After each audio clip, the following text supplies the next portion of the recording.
রাজ্য জুড়ে ধর্ষণ, খুনের পাশাপাশি জগদ্দল থানার ঢিলছড়া দূরত্বে দুজনকে খুন করার ঘটনার প্রতিবাদে জগদ্দল থানার সামনে বিক্ষোভ সমাবেশে আয়োজিত হয় বিজেপির তরফ থেকে। এই সমাবেশে উপস্থিত ছিলেন ব্যারাকপুরের প্রাক্তন সাংসদ অর্জুন সিং, বিজেপি নেতা প্রিয়াঙ্কু পান্ডে সহ বিজেপির একাধিক নেতৃত্বরা। মূলত এই জগদ্দল থানার সামনে সভা করার অনুমতি দেওয়া হলেও পরবর্তীতে সেই অনুমতি বাতিল করে দেওয়া হয়। তা সত্ত্বেও প্রচণ্ড বৃষ্টির মধ্যে জগদ্দল থানার সামনে বিক্ষোভ সমাবেশ আয়োজিত হয়। আর এই বিক্ষোভ সমাবেশ থেকে পুলিশকে আক্রমণ করেন ব্যারাকপুরের প্রাক্তন সাংসদ অর্জুন সিং অন্যান্য নেতৃত্বরা। থানার এখন পার্টি অফিসে পরিণত হয়েছে বলে কটাক্ষ করার পাশাপাশি একের পর এক খুনের ঘটনা নিয়ে তৃণমূলের ভাগ বাটোয়ারাকে দায়ী করেন অর্জুন সিং। অন্যদিকে পুলিশ শাসক দলের দলদাস হয়ে কাজ করছে, এর জন্য নিউটনের তৃতীয় সূত্র ব্যবহার করলে পুলিশকে বুঝতে পারবে বলে হুঁশিয়ারি দেন।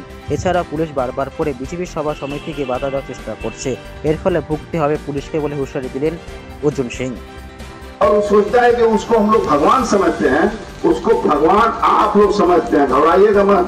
एक एक ऐसा जो नाम रखने वाला बहुरूपिया लोग है उस सबको हम लोग पहचानते हैं और सबका जवाब हम लोग देंगे। घबराने की बात नहीं है। आपको इसी से समझ में आया होगा। आप समझते थे कि माइक मंच हटा देंगे तो मीटिंग नहीं होगी, मंच हटा दें। अरे हम लोग मीटिंग करते आराम से, आप बात करते। आज इतने लोग बारिश में जो परेशान हो रहे हैं, आपको क्या सुविधा है भाई?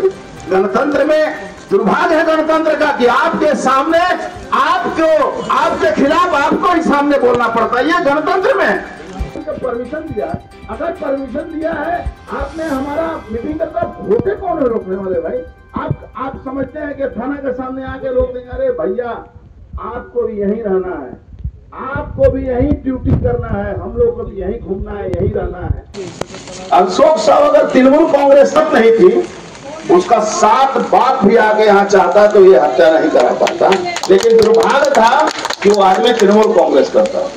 आज देखिए रोज रोज तृणमूल कांग्रेस का कोई ना कोई नेता मर क्यों रहा है? क्योंकि उसको तृणमूल ही मार रहा है। 3 दिन के अंदर 3 मुसलमान नेता मारे गए। और मार कौन रहा है? मारचे मुसलमान, मोर्चे मुसलमान। तमाशा देखचे बनर्जी, ये बनर्जी, ममता बनर्जी तमाशा देख रही है।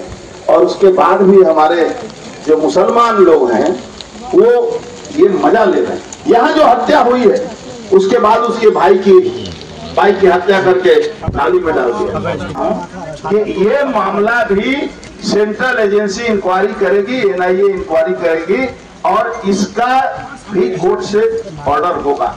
और 26 में तो हमारी सरकार आएगी, उसके बाद तो छोड़िए, उसके बाद क्या होगा वो आपको शायद अंदेशा भी नहीं है, सपना में भी नहीं आप सोच रहे हैं। लेकिन एक बात मैं बता दूं, बैरकपुर की जो धरती है ना, ये न्यूटन के 3rd लॉ को मानती है। आप जो बोलेंगे उसका जवाब यहाँ मिलेगा, जो करेंगे उसका जवाब यहाँ मिलेगा, जो रास्ता आप दिखाएंगे उसका जवाब आपको मिलेगा। ये न्यूटन का 3rd लॉ बैरकपुर में सबसे ज्यादा, अगर भारतवर्ष में कहीं भी न्यूटन का 3rd लॉ का सबसे ज्यादा कहीं उपयोग होता है तो ये बैरकपुर में होता है। তৃণমূলকে বাঁচাবার জন্যে তো আমরা নাবিনি, এখানে তৃণমূলকে মারছে, এটা সারা বাংলা দেখছে। এই জন্য তৃণমূল মরছে, তাতে আমাদের কোনো ব্যাপার নেই। আমরা এখানে উপস্থিত হয়েছিলাম এই থানার পাশে ঢিলছোড়া দূরে আমাদের 2 জন এখানকার নাগরিক, তারা এক সময় হয়তো তৃণমূল কংগ্রেস করতো, তাদেরকে খুন করে দেওয়া হলো। তার জন্যে আমরা একটা ডেপুটেশন কি ইমিডিয়েট তাদের অপরাধীদেরকে ধরা হোক, কিন্তু ধরা হচ্ছে না। এখানে জুয়া খেলানো হচ্ছে, মদ বিক্রি হচ্ছে থানার পাশে, লোককে মারা হচ্ছে, লুট করা হচ্ছে, পুলিশ কিছু করছে না। পুলিশের নাকি ক্যামেরা খারাপ হয়ে যাচ্ছে। আমরা এইটাই ডেপুটেশন দিয়ে একটা মিটিং করে বলাবার জন্য এসেছিলাম। আমাদের কালকে পারমিশন দেওয়া সত্ত্বেও মঞ্চ ভেঙে দিয়েছে, মাইক কেড়ে নিয়েছে, চমকাচ্ছে, ধমকাচ্ছে। তাই এই বৃষ্টির মধ্যেও আমরা সবাইকে নিয়ে আজকে ডেপুটেশনটা দিলাম, মানুষ কাছে আমাদের কথাটা।